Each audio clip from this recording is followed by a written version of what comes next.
বন্ধুরা, দেখতে তো পাচ্ছেন নাকি, এই যে মুরগির মাংস একদম ভুনা করে রান্না করেছি, আর গরম গরম ভাত।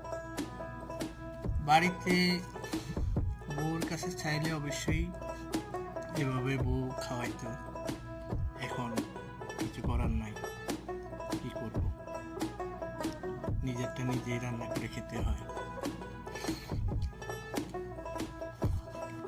এই হলো প্রবাসীদের জীবন। যদি ভালো কিছু খেতে হয় তাহলে নিজেকে নিজে রান্না করে খেতে হবে।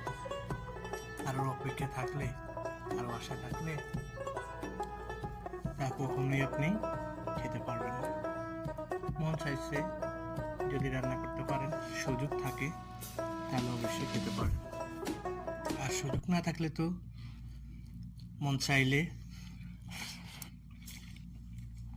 খাওয়া সম্ভব না।